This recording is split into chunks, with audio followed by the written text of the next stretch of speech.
నమస్తే, welcome to Chitragupta. నేను మీ ఉదయ్. తెలంగాణ రాష్ట్రంలో బీఆర్ఎస్ పార్టీ నుండి 10 మంది ఎమ్మెల్యేలు కాంగ్రెస్కి జంప్ అయినటువంటి విషయం తెలంగాణ సమాజాన్ని అందరికీ తెలుసు. దానికి సంబంధించినటువంటి విషయంలో సుప్రీంకోర్టు కూడా ఒక జలకిచ్చింది. మీరు ఎందుకు పార్టీ మారారో స్పీకర్ కార్యాలయానికి ఇమీడియట్గా పంపించాలా, దానికి సంబంధించినటువంటి వివరణ ఇవ్వాలని చెప్పి కూడా అడిగినటువంటి పరిస్థితి.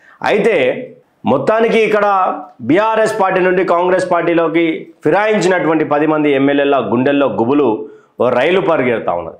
దానికి సంబంధించినటువంటి వార్తనే ఈరోజు చిత్రగుప్తు మీ ముందరికి క్లుప్తంగా తీసుకొస్తా ఉన్నది. ఖైరతాబాద్ సంబంధించినటువంటి ఎమ్మెల్యే దానం నాగేందర్ గతంలో కాంగ్రెస్ పార్టీ నుండి బీఆర్ఎస్లోకి వెళ్ళి అక్కడ 10 సంవత్సరాల పాటు బీఆర్ఎస్లో ఉండి తర్వాత మళ్ళా కాంగ్రెస్లోకి వచ్చినటువంటి పరిస్థితి 2023 ఎన్నికల తర్వాత.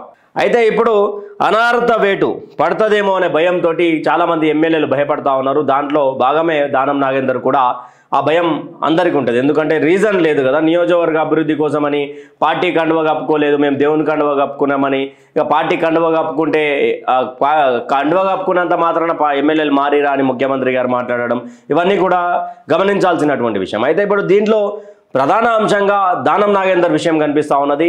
గతంలో నిన్నగాక మొన్న కడియం శ్రీహరి కూడా రాజీనామాపై మాట్లాడినటువంటి విషయం. అయితే ఇక దానం నాగేందర్ కూడా రాజీనామా దిశగా వెళ్తున్నారు అనేది ఒక షాకింగ్ న్యూస్, అయితే బ్రేకింగ్ న్యూస్ వినిపిస్తూ ఉన్నది. దిశ దినపత్రిక రాసుకుంటూ వచ్చింది. అయితే ఏంది అసలు ఈ పంచాయతీ ఏంది, ఈ కథ ఏంది? ఆయన పార్టీ ఫిరాయించిన తర్వాత సుప్రీంకోర్టుకు బీఆర్ఎస్ పార్టీ లీగల్ సెల్ పోయింది. తర్వాత పార్టీ కౌశిక్ రెడ్డి, కేటీఆర్ వీళ్ళందరూ కూడా కేసు ఫైల్ చేయడం జరిగింది. అక్కడ జడ్జి ముందల పెట్టడం జరిగింది. అయితే ఇక దాని మీద విచారణలో భాగంగా స్పీకర్ స్పందిస్తలేడని చెప్పి నోటీసులు తీసుకోవాలా, అసలు వివరణ కోరాలని చెప్పేసి కూడా అడగడం కూడా జరిగింది. అయితే దీంట్లో భాగంగానే దానం నాగేందర్ రాజీనామా చేయడం బెస్ట్. అనార్హత వేడి పడకంటే ముందే రాజీనామా చేస్తే బెస్ట్, మళ్ళీ ఫ్రెష్గా ఎన్నికలకు పోవచ్చు, మళ్ళా అదే కాంగ్రెస్ పార్టీ టికెట్ మీద గెలిచే అవకాశాలు ఉంటాయని ఆలోచిస్తున్నటువంటి తరుణం. అయితే ఇక దిశ ఏం రాసుకుంటూ వచ్చింది ఒకసారి చూసే ప్రయత్నం చేద్దాం. దిశకు సంబంధించినటువంటి వార్త హల్చల్ చేస్తూ ఉన్నది. దానం నాగేందర్ రాజీనామా అంటూ పెద్ద ఎత్తున ఒక వార్త రాసుకుంటూ వచ్చారు. దీంట్లో నిజాలు లేనిది అయితే ఇంత దూరం అయితే ఈ వార్త రాదు అనేది తెలంగాణ సమాజం గమనించాల్సి ఉంది. ముఖ్యంగా ఖైరతాబాద్ సంబంధించినటువంటి నియోజకవర్గ ప్రజలు. దానం రాజీనామా అనార్హత వేటు కంటే అదే బెటర్. కాంగ్రెస్ వర్గాల్లో డిస్కషన్, 10 మంది ఎమ్మెల్యేల డిస్కషన్లో కూడా ఇదే ఉంది అంట. ఎట్లా అనార్హత వేటు పడితే ఒక అనార్హత వేటు పడ్డటువంటి ఎమ్మెల్యేగా చూస్తారు మనం రాజీనామా చేసి మళ్ళీ ఫ్రెష్గా ఉప ఎన్నికలకు పోతే గెలిచే అవకాశాలు ముమ్మాటికి ఉంటాయి. ఎందుకంటే ప్రభుత్వం కాంగ్రెస్ పార్టీ ఉన్నది కాబట్టి కాంగ్రెస్ పార్టీ నుంచి మనం గెలిచే అవకాశాలు మెండుగా ఉన్నాయని కూడా ఎమ్మెల్యేలు ఆలోచిస్తూ ఉండొచ్చు. అయితే ఇక ఏం రాసుకొచ్చారంటే బీఆర్ఎస్ టికెట్ పై గెలిచి కాంగ్రెస్లో చేరిన ఖైరతాబాద్ ఎమ్మెల్యే దానం నాగేందర్ అనార్హత వేటు వేయడం కంటే ఆయనతో రాజీనామా చేయించడమే బెటర్ అనే చర్చ కాంగ్రెస్ వర్గాల్లో ఉంది. దానం పార్టీ ఫిరాయింపుల చట్టాన్ని ఉల్లంఘించారని బలమైన ఆధారాలు ఉన్నాయి. 2024లో జరిగిన పార్లమెంట్ ఎన్నికల్లో నాగేందర్ కాంగ్రెస్ టికెట్ పై సికింద్రాబాద్ ఎంపీగా పోటీ చేశారు. దీంతో స్పీకర్ ఆయనపై వేటు వేస్తారని జోరుగా ప్రచారం జరుగుతుంది. స్పీకర్ నిర్ణయం కంటే ముందే దానంతో రాజీనామా చేయించేందుకు ఏఐసిసి నేతలు సైతం మొగ్గు చూపుతున్నట్లు తెలుస్తున్నది. ఇలా చేయించకపోతే మిగతా 9 మంది ఎమ్మెల్యేల విషయంలో ఇబ్బందులు తలెత్తే ప్రమాదం ఉందని కాంగ్రెస్ అధిష్టానానికి న్యాయ నిపుణులు సూచించినట్లు తెలుస్తున్నది. మరోవైపు బీఆర్ఎస్ ఫిరాయింపు ఎమ్మెల్యేలు 10 మందిపై అక్టోబర్ 31 లోపు తేదీలోపు ఏదో ఒక నిర్ణయం తీసుకోవాలని సుప్రీంకోర్టు స్పీకర్కు గడువు ఇచ్చింది. దీనిపై అటు ఫిరాయింపుల ఎమ్మెల్యేల నుంచి ఇటు బీఆర్ఎస్ పార్టీ నుంచి స్పీకర్ వాంగ్మూలం తీసుకుంటున్నారు. త్వరలో ప్రత్యక్ష విచారణ చేపట్టాలని భావిస్తున్నారు. సన్నిహితులకు దానం క్లారిటీ. ఎమ్మెల్యే పదవికి రాజీనామా చేస్తున్నట్లు దానం నాగేందర్ తన సన్నిహితులకు సంకేతాలు ఇచ్చినట్లు తెలుస్తున్నది. ఉప ఎన్నికల్లో మళ్లీ గెలిచేందుకు ఇప్పటి నుంచే కలిసి ప్లాన్ చేయాలని సూచించినట్టు సమాచారం. అయితే ఇప్పటికే ఫిరాయింపు ఎమ్మెల్యేల నుంచి వివరణలు తీసుకుంటున్న ఆ స్పీకర్ త్వరలో దానం నాగేందర్ను సైతం పిలిచే అవకాశం ఉంది. ఆ సమయంలోనే దానం తన రాజీనామా అంశాన్ని స్పీకర్కు వివరించి లేఖ ఇచ్చేందుకు సమయం ఇవ్వాలని కోరుతారనే ప్రచారం జరుగుతున్నది. అయితే స్పీకర్ గడ్డం ప్రసాద్ వచ్చే నెల 6 నుంచి సుమారు 3 వారాల పాటు ఫారిన్ టూర్కి వెళ్తారని ఈలోపే దానం తన రాజీనామాపై అధికారికంగా ప్రకటించే అవకాశం ఉందని సమాచారం. ఎందుకు దానం నాగేందరే ప్రత్యక్షంగా రాజీనామా వైపు చూస్తూ ఉన్నారు అనేది ఒక కోణంలో ఆలోచిస్తే ఈయన బలమైనటువంటి క్యాడర్ ఉన్నటువంటి నేత. అయినా ఉప ఎన్నికలకు పోతే మనం గెలిచే అవకాశాలను ఇప్పటి నుంచే రంగాన్ని సిద్ధం చేసుకుంటున్నటువంటి పరిస్థితి. మరొక విషయం ఏంది అంటే మరొక విషయం ఏంటి అంటే ఫిరాయించినటువంటి ఎమ్మెల్యేలు ఎవరు కూడా బీఆర్ఎస్ నుంచి కాంగ్రెస్లోకి వచ్చిన తర్వాత వాళ్ళు కండువ కప్పుకున్నారు, అంతేగాని దానం మాత్రం 2024 ఎంపీ అభ్యర్థి కాంగ్రెస్ పార్టీ ఎంపీ అభ్యర్థిగా సికింద్రాబాద్ నుంచి పోటీ చేశారు. ఇంకా ఇంతకంటే క్లారిటీ ఉన్నటువంటి విషయం ఏది ఉండదు.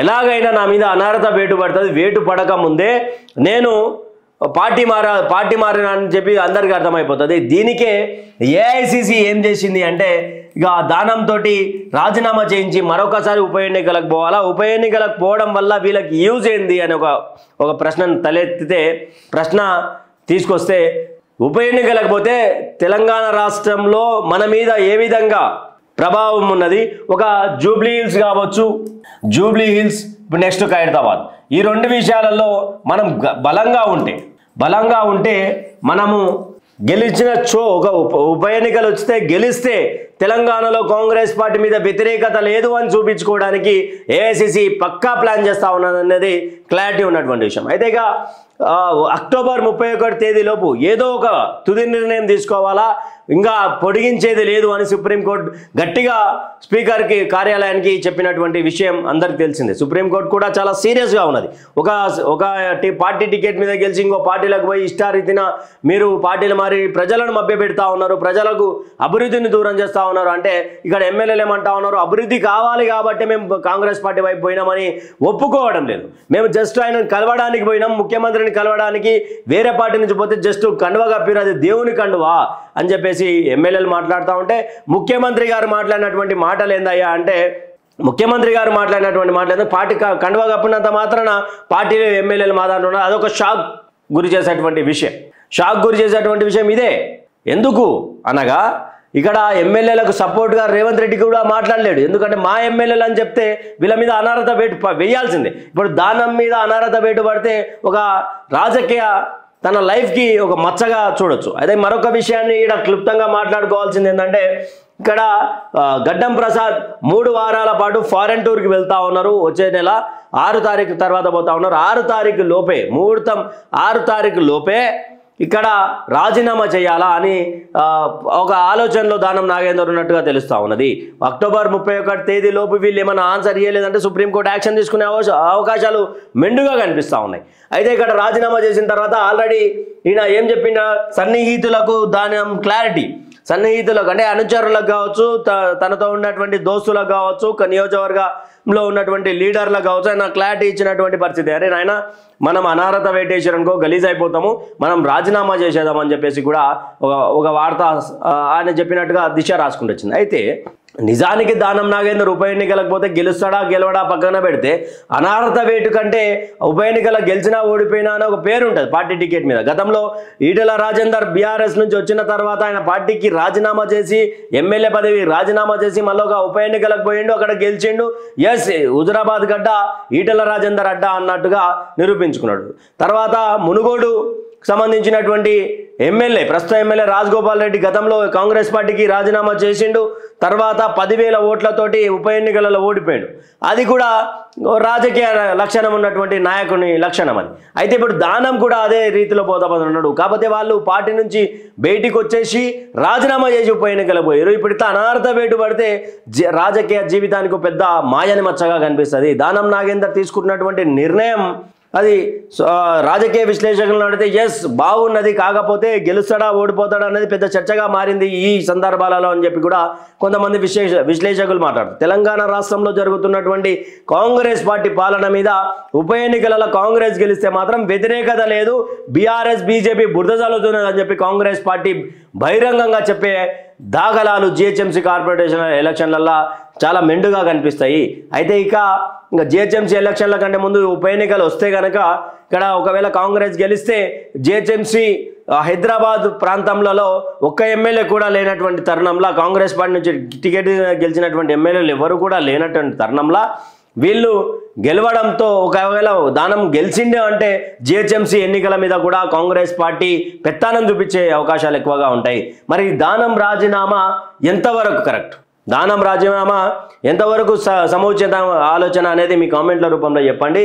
అదేవిధంగా ఏఐసిసి తీసుకున్నటువంటి నిర్ణయం కరెక్టేనా అనేది కూడా మీ కామెంట్ల రూపంలో. కానీ ఇలా పార్టీ ఫిరాయించినటువంటి ఎమ్మెల్యేలు ఎవరైతే ఉన్నారో పార్టీ ఫిరాయించినటువంటి ఎమ్మెల్యేల మీద ఇలాంటి యాక్షన్ ఉండాలా ఉండొద్దా? ఎందుకంటే నియోజకవర్గ ప్రజలు నమ్మి ఓటేసిన తర్వాత, కార్యకర్తలందరూ కష్టపడి ఓటేసిన తర్వాత మీరు వెక్కబాటిలకు పోతే ఇప్పుడు కార్యకర్తల మనోభావం కావాలా? ఇప్పుడు బీఆర్ఎస్లో మీరు గెలిచి కాంగ్రెస్లోకి పోయినాక కాంగ్రెస్ పాత క్యాడర్కి ఎమ్మెల్యే మీరు అవుతారు, కానీ బీఆర్ఎస్ పార్టీ క్యాడర్కి మీరు ఎమ్మెల్యే కారు కదా. గతంలో మీరు ఉన్నటువంటి నియోజకవర్గాల 10 నియోజకవర్గాలలో అదే పరిస్థితులు కదా. కాంగ్రెస్ దండమని జారిపోయారు.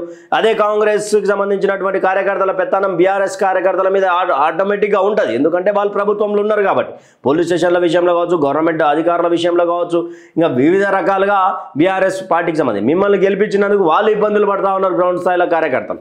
అయితే దానం రాజీనామా అనేది తెలంగాణ రాష్ట్ర రాజకీయాలను కుదిపే విధంగా ఉండబోతా ఉన్నది అనేది ఓ సంచలనమైనటువంటి టాక్ ఇది. అయితే దానం రాజీనామా చేస్తే కనుక ఉప ఎన్నికలు ఎప్పుడు రాబోతా ఉన్నాయో ఎలక్షన్ కమిషన్ చెప్పే ఆస్కారం కూడా ఉంటుంది. Thank you for watching. Stay tune with Chitragupta. Signing off. Me Uday.